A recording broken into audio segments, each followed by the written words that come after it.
In today's video, I'm going to be reviewing the Blue Surf glaze from Mayco. I'm curious to see how this compares to the Cedar Hill Blue glaze that my studio mixes up. The test tile looks the same, but will the end result? When I was getting started in pottery, I found it really difficult to know if a glaze was worth buying because one of the things you learn early on is that glazes can be temperamental. It's one of the many ways things can fail when you're making pottery.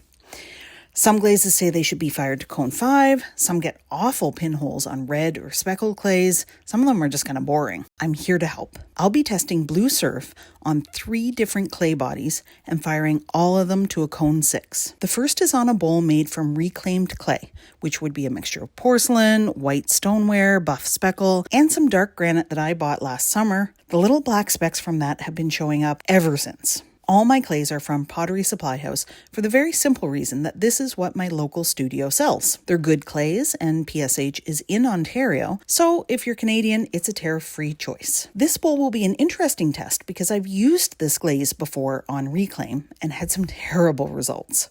Terrible.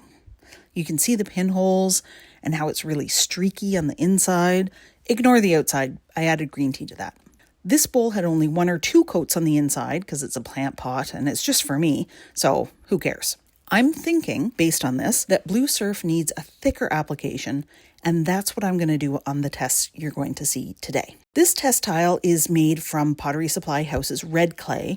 It's either 500 or 505. I use both of them. I'll be able to tell once it's fired. Finally, I'm going to do a test tile on porcelain. Most glazes look their best on porcelain, but a lot of them do craze. Crazing isn't quite the disaster Facebook warriors would have you believe, but if it's not the look you're going for, then it's good to know if a glaze crazes on your clay or not. The results I get on my clays may not be the same as what you get because your clay, your firing schedule, your application thickness, all those things are probably different than mine. But by testing on a variety of clay bodies, I'll be able to give you a good idea if this is a cone 6 glaze you're interested in trying for yourself. I'm doing 3 thick brushed coats on everything except the bowl. Oh, I'm second guessing myself now. This is a really nice bowl. I don't want to ruin it. No. It's going to be fine. It's fine. No pinholes this time. I'm going to pour the glaze on the inside of the bowl okay, well, this is not pretty. Should have used a larger bowl to pour this out into. All right, a bit messy. But that's my fault for not being better prepared. If you're going to do this, use a large bowl when you're pouring out the glaze. These glazes all say to brush on, but usually you can also pour them on and it's fine. So we'll see. When you are brushing on glaze, make sure to really load up your brush and coat the bisqueware. It's not like painting. You want a thick coat for each of those 3 coats, and then you want to make sure you're alternating brushing directions so that the brush strokes aren't visible when it's fired. The brush you use matters too. Natural hair bristles are the absolute best. My favorite brushes are from Mayco. That's not product placement, they're just the best ones I've used. Actually, that's really important for you to know. I bought all of this with my own money.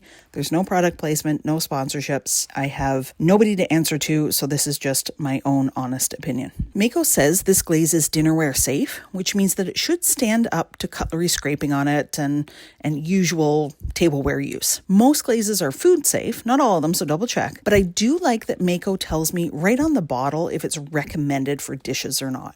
The porcelain test tile is actually greenware. That means it hasn't been fired at all. It's just bone dry clay. There's really no reason for that other than I made a whole bunch of these and I haven't done a bisque load since then. Raw glazing or glazing right on the greenware, it sounds scary, especially when you're starting out, but it really isn't. There are some things you need to consider before you do it, but none of those really apply to using a test tile. Maybe I'll do a video about that someday, but if you're interested, Simon Leach has some videos on that, so go check his channel out. I'll leave a link to that in the description. Some glazes really don't like red clay, so this is an important part of the test. It's also going to show us what the glaze looks like on a horizontal surface.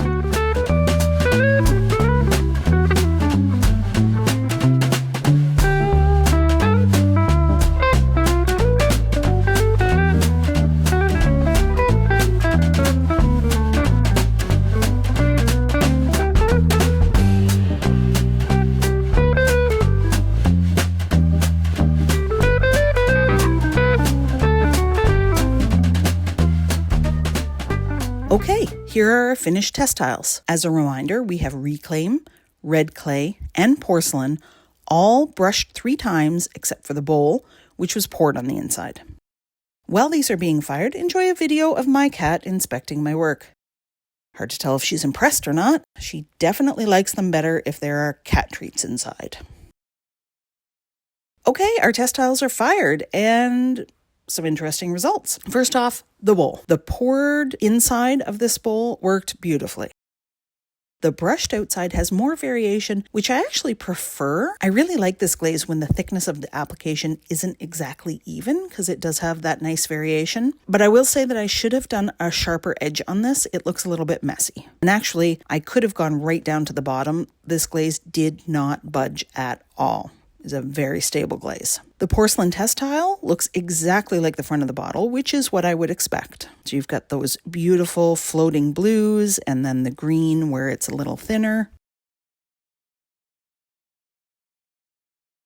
Our red test tile turned out to be PSH 505 clay. I've used 2 different red clays from them, and like I say, I can't tell which is which until it's fired.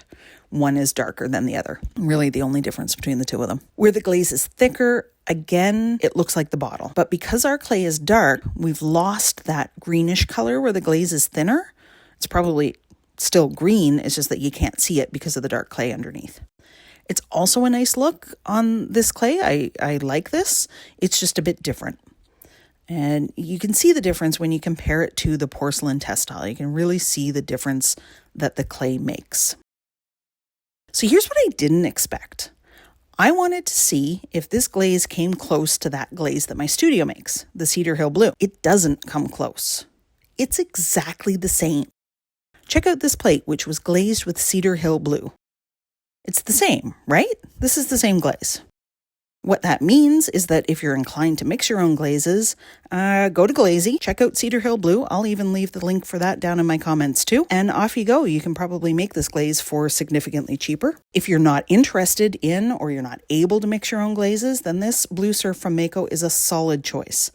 I think it looks great on all of these test tiles. Bonus tip for Blue Surf, like I say, thickness makes a huge difference with this glaze. Here's an example of one I did with the Cedar Hill Blue from the studio, and that's formulated as a dipping glaze. But instead of dipping it, I poured it on. I used a slip trailer and kind of squirted it on, I guess, for lack of a better description. And I did that in a deliberately random way because I wanted that variation. And I love this result. Everyone's going to have a different opinion on this. I actually really enjoy this result. And that's the awesome thing about art, right? You can make it whatever way you like. So what do you think? Do you like Mayco's Blue Surf? Would you give it a try? Do you think it looks the same as the Cedar Hill Blue, or am I crazy? And let me know what else you'd like me to review. Most importantly, if you've made it to the end of this video, thank you. Thanks for choosing to spend some time with me today and for watching the entire video.